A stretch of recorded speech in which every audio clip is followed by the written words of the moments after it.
کبھی دعا مانگ دیں تو ڈوبا ہوا سورج واپس آ جائے، کبھی محبوب گزرنے لگے تو پتھر آپ پر سلام پڑے، کبھی حضور پہاڑ پر چڑھ جائیں تو پہاڑ وجد میں آ کر جھومنے لگے، محبوب کا کبھی نماز پڑھاتے ارادہ بن جائے تو اللہ تعالیٰ قبلے کا رخ ہی تبدیل فرما دے۔ کیا خوبصورت سوچ ہے اور کیا نظریہ دیتے ہیں بریلی کے امام۔ فرماتے اجابت کا جوڑا عنایت کا صحرا، دلہن بن کے نکلی دعائے محمد، اور اجابت نے جھک کر گلے سے لگایا بڑی ناز سے جب دعائے محمد۔ دیکھو خدا کی رضا چاہتے ہیں دو عالم، خدا چاہتا ہے رضائے محمد صلی اللہ تعالی علیہ وسلم۔ اور ایک مقام پہ فرماتے ہیں نائب دست قدرت پہ لاکھوں سلام، نائب دست قدرت پہ لاکھوں سلام۔ تو اللہ تعالیٰ نے نبی پاک صلی اللہ تعالی علیہ وسلم کو جو اعجاز۔ پھر ایک اور بات، حضور امی ہے، دنیا میں آ کر محبوب نے کسی سے پڑھا ہی نہیں۔ میرے محبوب نے جتنا پڑھا ہے رب کریم سے پڑھا ہے۔ الرحمن علم القرآن خلق الانسان، رحمان نے قرآن سکھایا پھر انسان بنایا۔ اللہ تبارک و تعالیٰ کی بارگاہ کرم سے حضور نے لیا۔ رسول کریم امی ہیں، یہ بھی حضور کی نبوت پر ایک بڑی دلیل۔ دیکھو ایک ہوتا ہے کوئی آدمی بچپن سے کسی چیز سے شغف رکھے اور جب اس کی عمر بڑی ہو جائے تو کہتے ہیں اس کا تجربہ بڑا ہو گیا ہے، یہ پہلے کچھ شعر کہتا تھا، کوئی ادبی جملہ کہتا تھا، تو اب اس کی یہ کام کرتے کرتے عمر بڑی ہو گئی ہے تو رسوخ حاصل ہو گیا۔ 40 سال کی عمر مبارک تک نبی کریم نے ایک شعر بھی نہیں کہا۔ حضور علیہ السلام نے کبھی کوئی ایسی بات، ویسے تو حضور کی ہر بات حکمت والی، لیکن جس کو عرب کے لوگ اپنے لہجے میں شاعری یا اپنے لہجے میں ادب کہتے تھے وہ حضور نے بیان نہیں فرمایا۔ لیکن جب 40 سال کی عمر میں اعلان نبوت کیا تو پھر بڑے بڑے فصیح و بلیغ، بڑے بڑے سیانے طفیل بن عمر کہتے ہیں کہ اس شخص کو بھی میں نے دیکھا جسے بڑا ناز تھا اپنی فصاحت اور بلاغت پر، اور جب وہ حضور کے پاس آیا اور اس نے آ کے کچھ باتیں کی تو محبوب خاموشی سے سنتے رہے، اور جب وہ چپ کر گیا تو میرے کریم نے صرف سورہ فاتحہ پڑھی۔ کبھی اٹھتا تھا، کبھی بیٹھتا تھا، کبھی غور کرتا تھا، کبھی دائیں جاتا تھا، کبھی بائیں جاتا تھا، پھر کہنے لگا بتاؤ نا کلام کس کا ہے؟ فرمایا اس رب کا، اس رب کا، اس رب کا جس کا میں رسول بن کے آیا ہوں۔ نبی کریم صلی اللہ تعالی علیہ وسلم امی ہیں، لیکن حضور نے کائنات کے رازوں سے پردے ہٹا دیے، نبی کریم نے جینے کے سلیقے بتا دیے، حضور نے ہر شخص کو اس کے مقصد حیات سے آگاہ کر دیا۔ نبی کریم علیہ السلام نے وہ فلسفہ حیات بیان کیا کہ لوگوں کو صرف جینے میں مزہ نہیں آیا، مرنے میں بھی مزہ آنے لگا۔ لوگ آگے بڑھ بڑھ کے جانیں پیش کرنے لگے، اپنی اولادیں قربان کر، جو فلسفیوں سے کھل نہ سکا اور نکتہ وروں سے حل نہ ہوا، وہ راز ایک طیبہ والے نے بتلا دیا چند اشاروں میں۔ محبوب کریم امی ہیں، لیکن حضور نے اس طرح دنیا کو سکھایا، اس طرح دنیا کو پڑھایا، اس طرح حضور نے علم کے چراغ اور دیپ روشن کیے کہ قیامت تک جسے روشنی ملے گی نا اسے صرف دروازہ مصطفیٰ سے ملے گی، اسے رسول کریم علیہ السلام کے در دولت سے ملے۔ کچھ لوگوں نے کہا کہ اپنے پاس سے آیات بنا کے لاتے ہیں، اپنے گھر میں بیٹھ کے دعوے کر لینا تو کوئی مشکل کام نہیں نہ ہوتا، سارے لوگ ہی کر لیتے ہیں۔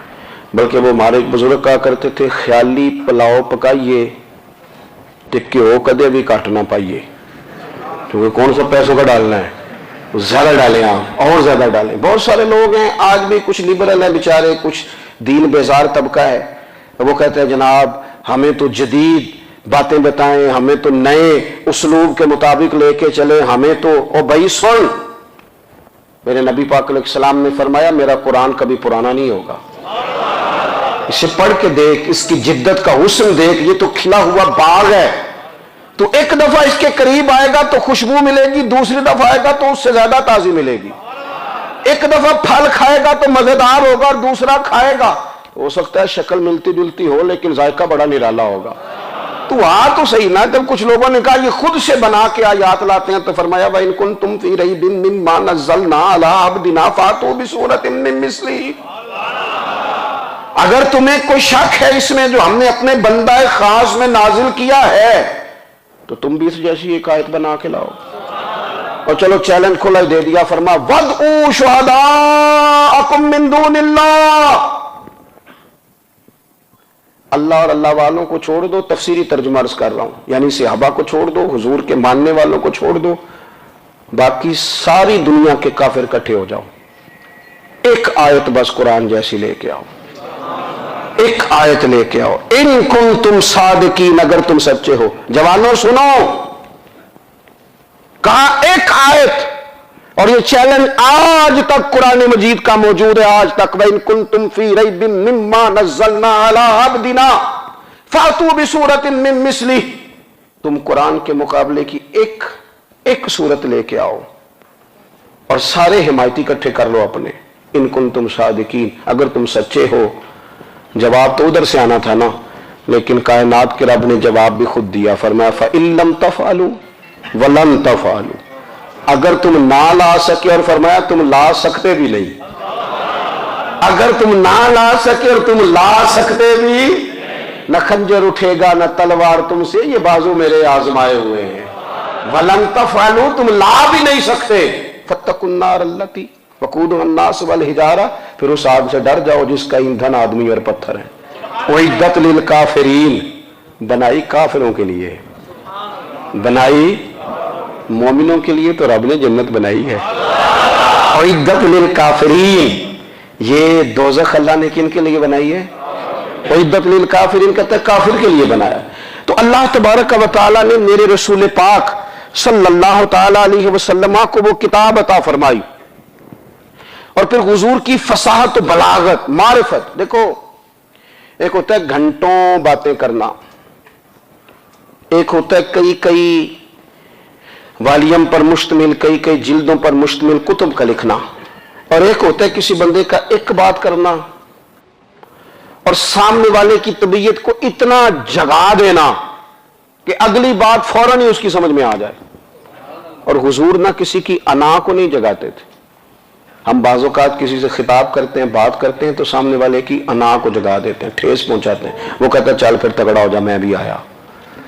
حضور انا نہیں جگاتے تھے, میرے نبی پاک ضمیر جگاتے تھے, تاکہ وہ شخص فیض حاصل کر سکے, اسے کچھ ملے.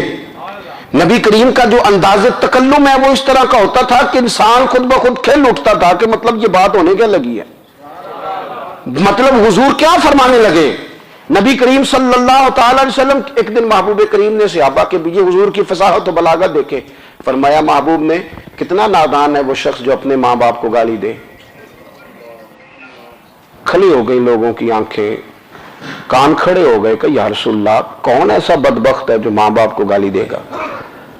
اب جب سوالات ذہنی سطح پر پوری طور پر ابھر گئے نا, تو اب رسول کریم نے بات سمجھائی. یہ ہے فصاحت و بلاغت, تیرے آگے ہیں یوں دبے لچے فصحاء عرب کے بڑے بڑے, کوئی جان منہ میں زبان نہیں بلکہ جسم میں جان نہیں. یا رسول اللہ کون ایسا نالائق ہے جو ماں باپ کو گالی دے. اب جب ذہنی سطح یہاں تک ابھر آئی تو اب حضور نے سمجھایا, فرمایا جب تم کسی کے ماں باپ کو گالی دو گے نا تو وہ بھی تو جواب میں تمہارے ماں باپ کو دے گا نا. تو فی نفس ہی یہ تم نے خود ظلم کیا ہے اپنے ماں باپ پر. کیوں تم نے ایسا لہجہ اختیار کیا کہ جس سے سامنے والے کی انا جاگ جائے اور وہ تمہارے مقابلے میں آ کر کے کھڑا ہو جائے. کیوں تم نے اس طرح کے انداز اختیار کیے کہ جس سے سامنے والا بھی سارے پنجے کھڑے کر کے باہر نکل آئے اور کہے آ جاؤ پھر میں بھی میدان میں حاضر ہوں. رسول کریم کی فصاحت بلاغت دیکھیں نا, حضور 2-4 جملوں میں ساری بات سمجھا جاتے ہیں. ایک حدیث پاک اگر ہماری سمجھ میں آ جائے, ایک روایت نبی پاک صلی اللہ تعالی علیہ وسلم نے فرمایا خوبصورت مسلمان وہ ہے جو بے مقصد باتوں کو چھوڑ دے. لو اس سے پوری زندگی سجائی جا سکتی ہے, ایک جملے سے پوری زندگی سواری جا سکتی ہے.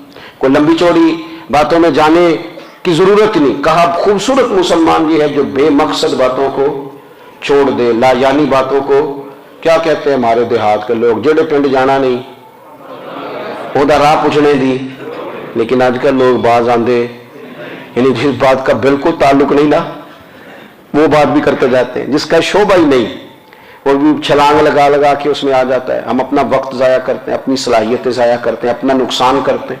ہم اپنا کام صحیح کر کے نہیں کرتے اور دوسری ساری دنیا کو ٹھیک کرنا چاہتے ہیں۔ او بھائی آپ جس جگہ جس شعبے سے تعلق رکھتے ہیں آپ اپنے معاملات میں مضبوطی پیدا کریں۔ حضور نے اپنی فصاحت کے ساتھ بلاغت کے ساتھ لوگوں کو قائل کیا، اور قرآن مجید کی تاثیر کا یہ اثر میرے کریم رسول نے دکھایا کہ رات کو جب حضور بیٹھ کے قرآن پاک پڑھتے تھے نا، جب یاسین والے نبی خود یاسین کی تلاوت کریں، جب طٰہٰ والے محبوب خود طٰہٰ کی تلاوت کریں، غور کرو نا، جب مدثر والے محبوب خود ان جملوں کو ادا کریں، یعنی جن کے بارے میں آیت آئی ہے، جب وہی یہ آیت پڑھیں کہ اِنَّا أَعْطَيْنَاكَ الْكَوْثَرَ، یعنی جن کا ذکر ہو رہا ہے، جب وہ یہ بات کریں کہ یا ایھا النبی اِنَّا أَرْسَلْنَاكَ شَاہِدًا وَمُبَشِّرًا وَنَذِیرًا لِتُؤْمِنُوا بِاللَّهِ وَرَسُولِهِ وَتُعَزِّرُوهُ وَتُوَقِّرُوهُ وَتُسَبِّحُوهُ بُكْرَةً وَأَصِیلًا، جن کے بارے میں آیت آئی ہے، جب وہ یہ کہہ رہے ہوں کہ وَرَفَعْنَا لَكَ ذِکْرَكَ، جب وہ کہہ رہے ہوں وَالضُّحَىٰ وَاللَّيْلِ إِذَا سَجَىٰ، ذرا اس کیفیت کو دیکھیں جب محبوب خود پڑھ رہے ہوں، اور جو حضور پر آئی ہیں اس کا ذائقہ، اس کا لطف، اس کا انداز بھلا کیا ہوگا۔ حضور جب رات کو پڑھتے تھے نا قرآن پاک، تو جو پکے کافر تھے نا، ابو جہل جیسے لوگ، وہ بھی جھاڑیوں میں چھپ چھپ کے مدینے والے کی تلاوت سنا کرتے، حضور کی تلاوت سنا کرتے تھے۔ یہی بہتر ہے کہ پردوں میں وہ پردہ پوش رہے، وہ اگر پردے ہٹا دے تو کسے ہوش رہے۔ رسول کریم علیہ السلام کی تلاوت کا سننا، قریب جانا، یہ اعجاز ہے۔ حضرت فاروق اعظم کہتے ہیں میں طبیعت کا بڑا ڈاڈا تھا، مزاج کا بڑا سخت تھا، زندگی ہمیشہ ڈٹ کر گزاری، باتوں پر کھڑا رہنا آتا تھا، پر جب میری بہن نے مجھے چند آیتیں سنائی نا تو میں تڑپ ہی گیا۔ کروں آیا سا مار مقامنے نو، ہن مینو مار دے لے چلو، اوے متے عمر دی عمر برباد ہو جائے جتھے عمر سوار دے لے چلو۔ یہ اعجاز ہے رسول کریم صلی اللہ تعالی علیہ وسلم پر نازل ہونے والی کتاب کا۔ پھر حضور نے خبریں دی، نبی پاک نے خبریں دی، حضور نے فرمایا روم فتح ہوگا، وہ ہوا۔ نبی کریم علیہ السلام نے فرمایا شام فتح ہوگا، تو شام فتح ہوا۔ فرمایا ایران فتح ہوگا، تو ایران فتح ہوا۔ سراقہ بن مالک کہتے ایک گاؤں پر بھی مسلمانوں کی حکومت نہیں تھی، ایک گاؤں پر حضور مکہ مکرمہ سے نکل رہے تھے، مدینہ طیبہ تشریف لے جا رہے تھے، ابھی راستے میں تھے، میں 100 سرخ اونٹوں کے لالچ میں معاذ اللہ حضور کو گرفتار کرنے پہنچ گیا۔ محبوب نے حکم دیا، حضور کا معجزہ میں نے آنکھوں سے دیکھا، میرا گھوڑا زمین میں دھستا چلا گیا، میں نے معافی مانگی، حضور نے معاف کر دیا۔ میں نے سمجھا اچانک ہو گیا ہے، یہ منوانا بھی بڑا مشکل کام ہے۔ شجر و حجر پہچان گئے، انسان کی نظروں میں شاکی رہا۔ یہ کچھ ایسے لوگ ہیں جن کو منوانا توبہ توبہ، ماننے کو تیار نہیں، دیکھ دیکھ کے بھی ماننے کو تیار ہے نہیں، ماننے کو تیار ہی نہیں۔ کہتے ہیں کہ میں نے پھر چاہا آگے بڑھنا تو پھر زمین کے اندر میرے گھوڑے کے پیر دھنسنے لگے، پھر معافی مانگی۔ کریم تیرے معاف کرنے کی ادا پہ بھی قربان جائیں۔ یہ نہیں فرمایا کہ تو بار بار یوں ہی کرتا ہے، فرمایا معافی مانگتا ہے، جا میں نے معاف کیا۔ کہتے ہیں 3 دفعہ میں آگے بڑھا، 3 دفعہ حضور نے معاف کیا تو مسکرا کے فرمانے لگے تو یہاں مجھے گرفتار کرنے آیا ہے، وہ کیسر روم کا علاقہ فتح ہوگا۔ وہ کنگن جو پہنتا ہے نا ہاتھوں میں، بادشاہ کے کنگن معروف ہیں، وہ تیرے ہاتھوں میں آئیں گے۔ اللہ کرے آپ سمجھیں، یہ جو لوگ ڈری ڈری سہمی اور ہمارے بچے مایوسی کی معاذ اللہ باتیں کرتے ہیں، وہ دیکھیں حضور کس طرح کی گفتگو فرماتے ہیں۔ ابھی ایک گاؤں پر بھی اسلام کی حکومت نہیں، لیکن حضور کا خبر دینے کا انداز، کریم فرمانے لگے وہ کیسر روم کے جو کنگن ہوں گے وہ تیرے ہاتھوں میں آئیں گے۔ جناب سراقہ بن مالک فرماتے ہیں کہ میں مسلمان ہو گیا، حضور کا وصال ہو گیا، کنگن نہیں آئے۔ حضرت ابوبکر صدیق کا وصال ظاہری ہو گیا، کنگن نہیں آئے۔ جناب عمر کا دور آ گیا، سراقہ بوڑھے ہو گئے۔ کوئی بندہ پوچھتا نا کہ اب تو عمر ڈھل گئی ہے، زندگی کا پتہ نہیں، کہنے لگے نہیں میں نہیں جاتا،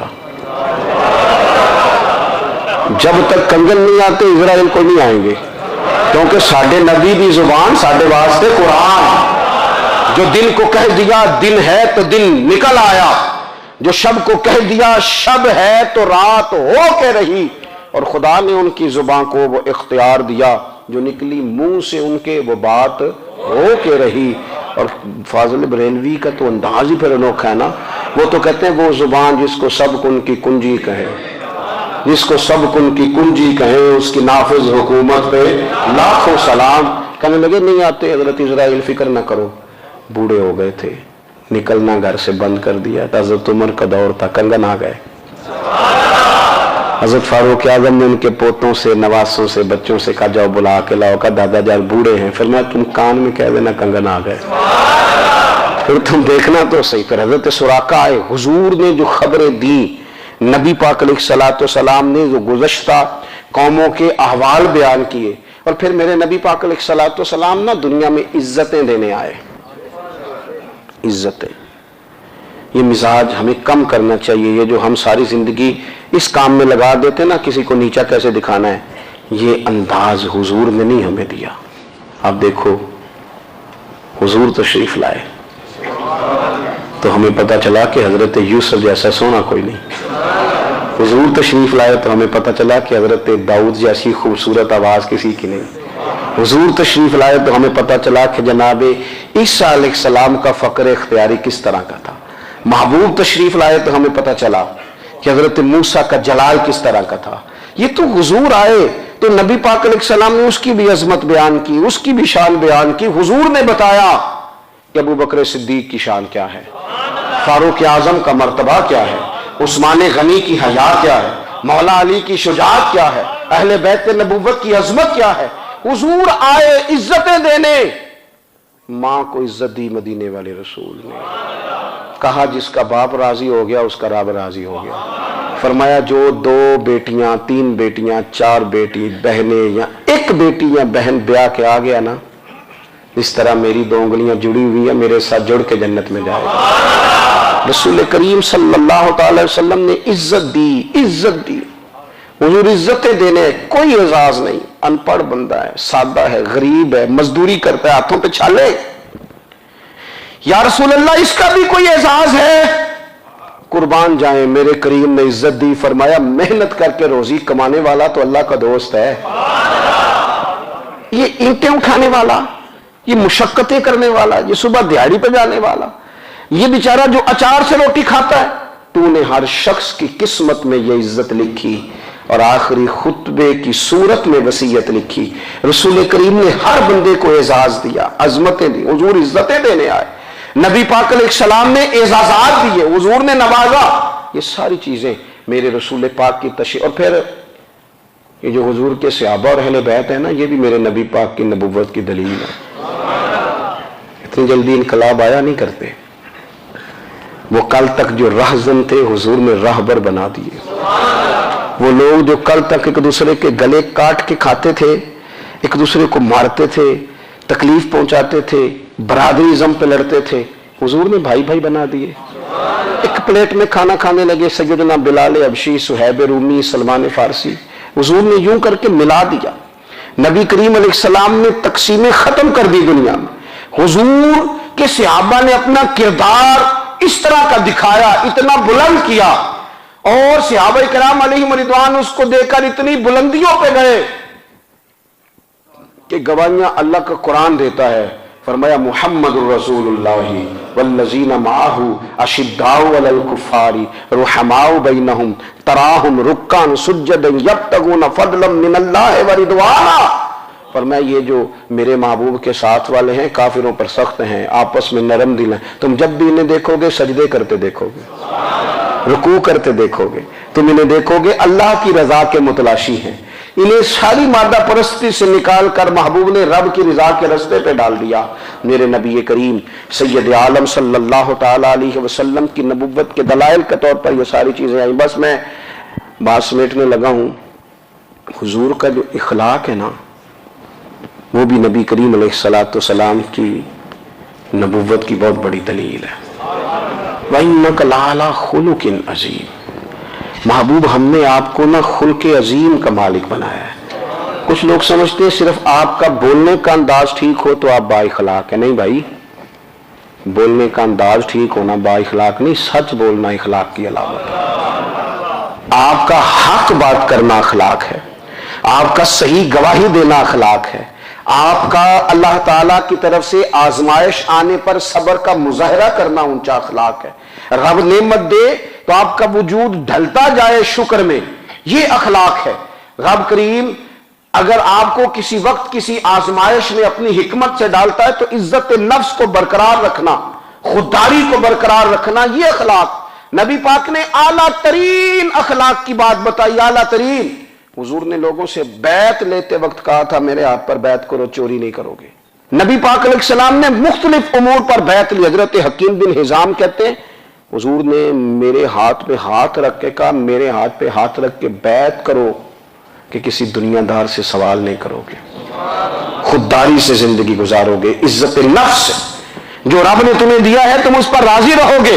لوگوں کی جیبوں کو ٹٹولنا، دوسروں کی دولتوں پہ راج کرنا، دوسروں کے مال پر نگاہیں ڈالنا اللہ کے حبیب نے پسند نہیں فرمایا۔ فرمایا بیعت کرو کہ تم کبھی کسی سے سوال نہیں کرو گے۔ حد ہو گئی، نبھانے والوں نے پھر اس عہد کو نبھایا اور کمال کر دی۔ حضرت حکیم بن حزام گھوڑے پہ بیٹھے تھے، ہاتھ میں درہ تھا، وہ زمین پہ گر گیا، قریب غلام کھڑا تھا، حضرت حکیم بن حزام خود گھوڑے سے اترے، درہ اٹھایا، دوبارہ گھوڑے پہ بیٹھے۔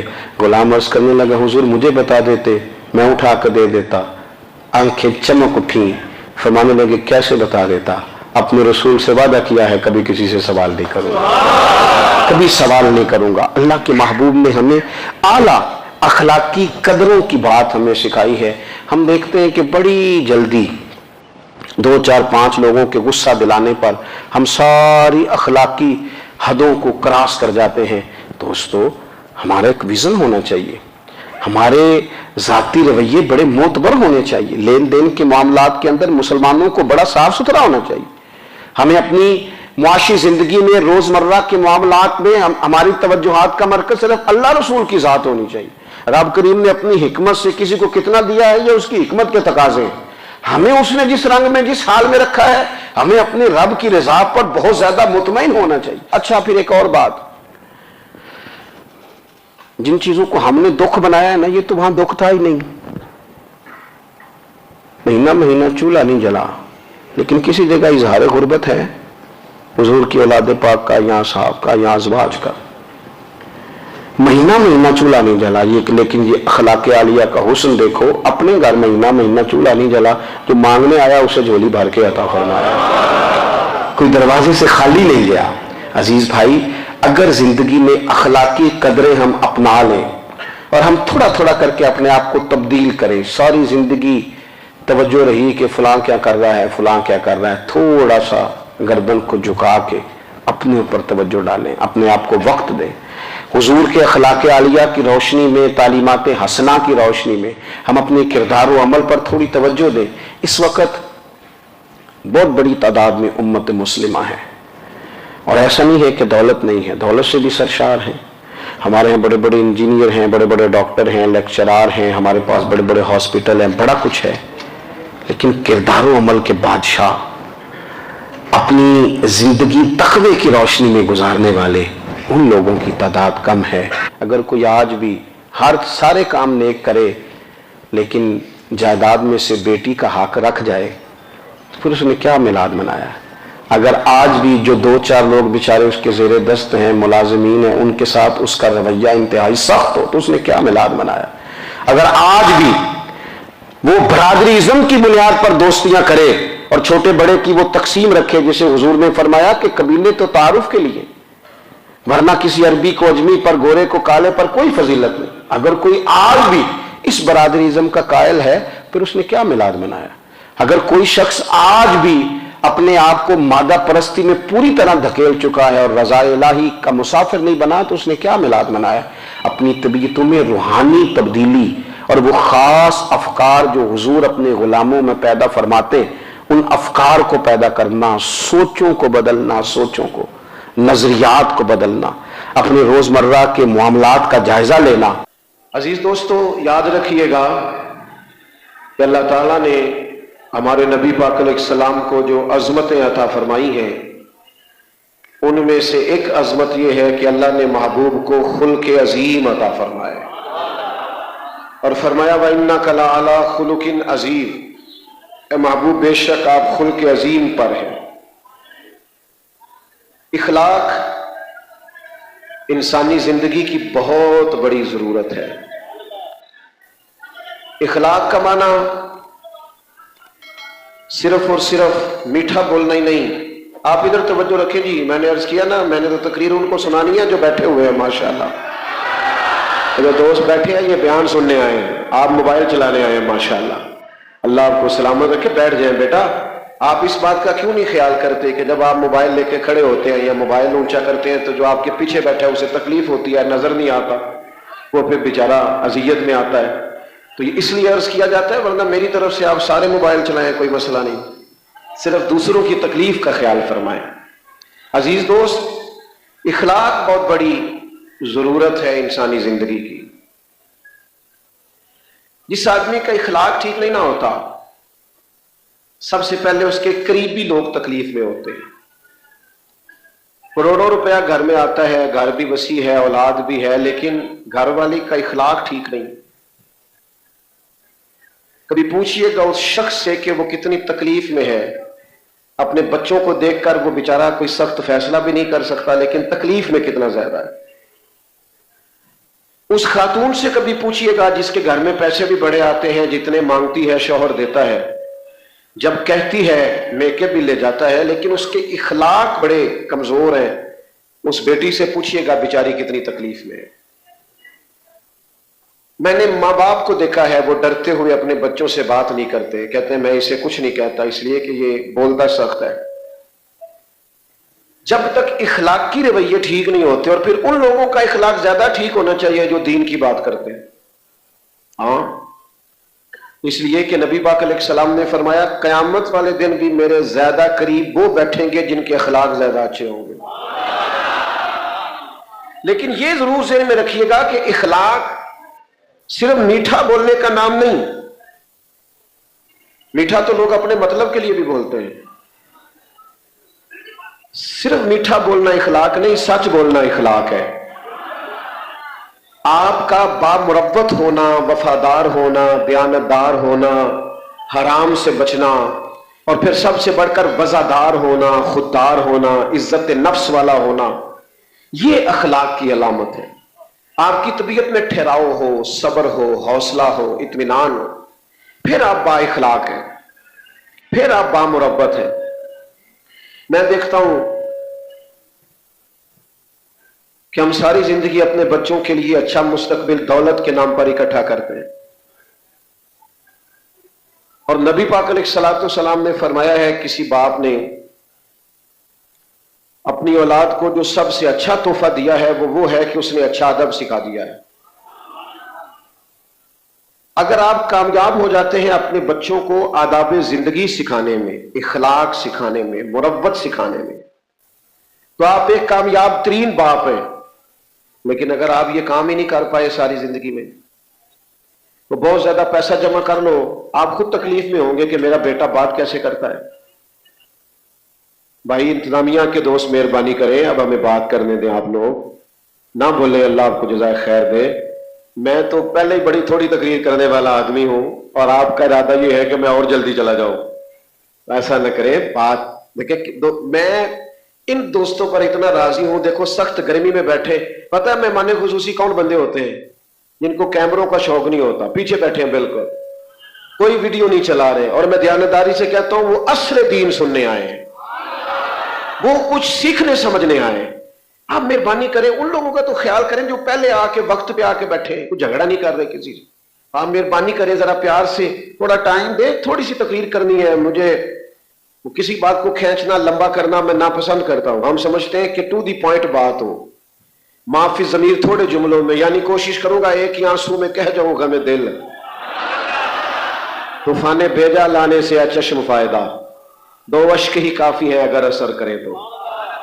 بھائی اعلیٰ اخلاق کردار، یعنی آپ سے بندہ مل کے آپ کے کپڑوں سے متاثر نہ ہو، آپ کے رویے سے متاثر ہو، آپ کے اٹھنے بیٹھنے سے متاثر ہو، آپ کے معاملے سے متاثر ہو، حسن اخلاق سے متاثر ہو۔ کچھ لوگ کپڑے بڑے اعلیٰ پہنتے ہیں لیکن ان میں تکبر کوئی بھی نہیں ہوتا، بڑی گاڑی سے اترتے ہیں لیکن وہ کسی جگہ بھی خود پسند نہیں ہوتے، لیکن کچھ لوگ بیچارے کچھ بھی نہیں ہوتے،